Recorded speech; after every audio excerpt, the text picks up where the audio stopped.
राक्षस कुल की वृंदा और शालिग्राम तुलसी विवाह की कथा। प्रिय दोस्तों, नमस्कार। हर साल कार्तिक मास की द्वादशी तिथि पर तुलसी विवाह होता है। इस दिन के बाद से ही दोबारा सभी मांगलिक कार्य शुरू होते हैं। सनातन धर्म में तुलसी के पौधे का खास महत्व है। इस पौधे से जुड़ी कई मान्यताएं भी हैं। ऐसी मान्यता है कि भगवान विष्णु को तुलसी अति प्रिय है, इसलिए श्री हरि की पूजा में तुलसी के पत्ते शामिल किए जाते हैं। इतना ही नहीं, भगवान विष्णु से माता तुलसी से विवाह की भी परंपरा है।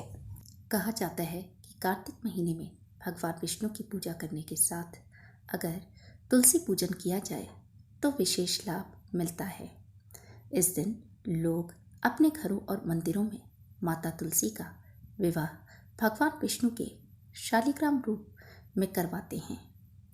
एक पौराणिक कथा के अनुसार तुलसी यानी वृंदा का जन्म एक राक्षस कुल में हुआ था।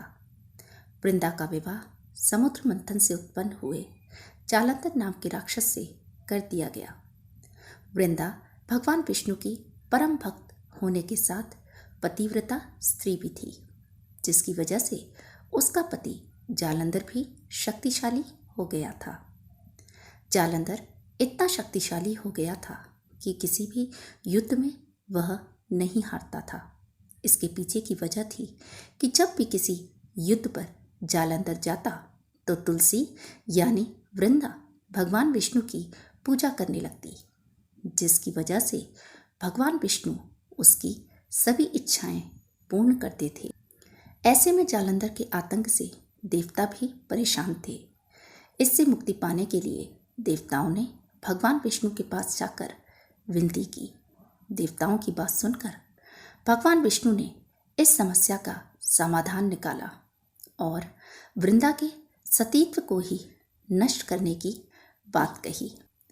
वृंदा के पतिव्रता धर्म को तोड़ने के लिए भगवान विष्णु ने जालंधर का रूप लिया और वृंदा को स्पर्श कर दिया, जिसकी वजह से वृंदा का पतिव्रत धर्म नष्ट हो गया और जालंधर की शक्ति क्षीण हो गई। फिर युद्ध में महादेव ने उसका सिर धड़ से अलग कर दिया।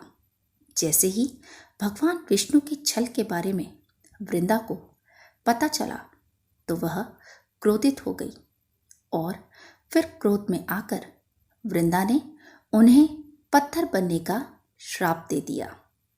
इसके बाद तुरंत भगवान पत्थर के हो गए, जिससे देवताओं में हाहाकार मच गया।